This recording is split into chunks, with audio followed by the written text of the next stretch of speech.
آج کل ہماری نوجوان نسل میں ایڈلٹ موویز دیکھنے کا رجحان بہت ہی زیادہ بڑھتا جا رہا ہے۔ اکثر لوگ تو ان کو چھوڑنا چاہتے ہیں، لیکن ان میں سے بہت سارے لوگ ایسے بھی ہیں جن کو یہ گناہ لگتا ہی نہیں ہے، کیونکہ وہ اس قدر اس کے ایڈکٹ ہو چکے ہیں کہ پورن ان کی زندگی کا ایک حصہ بن گیا ہے اور انہوں نے اسے ایک ماڈرن فیشن کے طور پر اڈاپٹ کر لیا ہے۔ لیکن جو لوگ بچنا چاہتے ہیں ان کا اکثر یہ سوال ہوتا ہے کہ وہ توبہ پر قائم نہیں رہ پاتے۔ 100 بار توبہ کرتے ہیں اور ان سے 100 بار ہی یہ توبہ ٹوٹ جاتی ہے۔ آج انشاءاللہ میں اپنی پوری کوشش کروں گا کہ آپ کو اس نحوست سے نجات مل جائے۔ پورن ایڈکٹ ہونے کی کچھ نشانیاں ہیں جو میں سب سے پہلے آپ کو بتاتا چلوں، پھر ہم ان کے سولوشن پر بات کریں گے۔ نمبر 1، سب سے پہلے تو یہ ہے کہ اگر آپ ہفتے میں 1 مرتبہ پورن دیکھتے ہیں یا پھر دن میں 4 بار، آپ ایڈکٹ ہیں۔ اس کی مثال ایسے ہے کہ ایک بندہ دن میں 4 سگریٹ پیتا ہے یا ہفتے میں 1،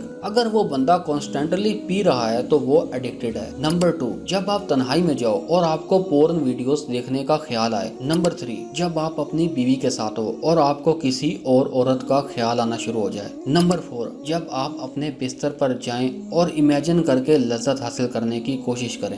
اگر آپ اس نحوست کو چھوڑنا چاہتے ہیں تو اس کا سب سے پہلا میتھڈ یہ ہے کہ آپ اپنے آپ کو ایک ڈیڈ لائن پرووائڈ کریں، یعنی کہ اگر آپ دن میں 4 مرتبہ پورن ویڈیو دیکھنے والی کیٹیگری میں ہیں تو اپنے آپ کو کم از کم 1 ویک کی ڈیڈ لائن پرووائڈ کریں کہ ہاں اب میں 1 ویک بعد ہی ویڈیو دیکھوں گا۔ اور اگر آپ 1 ویک میں 1 مرتبہ دیکھنے والی کیٹیگری میں ہیں تو اپنے آپ کو 2 ویک کی ڈیڈ لائن پرووائڈ کریں اور اس پر عمل کریں اور اس ڈیڈ لائن کو پورا کرنے کی ہر حال میں کوشش کریں۔ اگر آپ کے لیے یہ کرنا مشکل ہے تو جو نیکسٹ میتھڈ میں آپ کو بتاؤں گا اسے اور فرسٹ میتھڈ کو آپ نے ملا کر کرنا ہے تو انشاءاللہ آپ کے لیے کافی آسانی ہو جائے گی۔ دوسرا میتھڈ یہ ہے کہ اپنے آپ کو جتنا ہو سکے اتنا بیزی کریں، خاص طور پر اس ٹائم جب آپ کو یہ ایڈلٹ ویڈیوز دیکھنے کا دل کر رہا ہو۔ کہیں واک کے لیے نکل جائیں، ایکسرسائز کریں یا کسی دوست کے پاس چلے جائیں یا پھر گھر والوں کے پاس بیٹھ جائیں، اور سب سے بڑی بات کوئی فزیکل بزنس سٹارٹ کریں، کیونکہ یہ ایک واحد چیز ہے جس میں آپ بہت زیادہ مصروف ہو جاتے ہو۔ اس سے ایک تو آپ کا روزگار بن جائے گا اور دوسرا آپ کی اس ایڈکشن سے جان چھوٹ جائے گی۔ شیطان کا حملہ کرنے کا سب سے مین ٹائم وہ ہوتا ہے جب انسان بالکل فارغ بیٹھا ہو، خاص طور پر تنہائی میں۔ کسی نے ایسا ہی نہیں کہا، an idle mind is the devil workshop, یعنی کہ جب کوئی شخص سست اور ہر وقت فارغ بیٹھا رہتا ہے، کوئی کام نہیں کرتا، تو شیطان اس پر حملہ کرتا ہے اور اس کو اپنے وسوسوں میں ڈال کر اس سے غلط کام کرواتا ہے۔ اب آتے ہیں تیسرے اور سب سے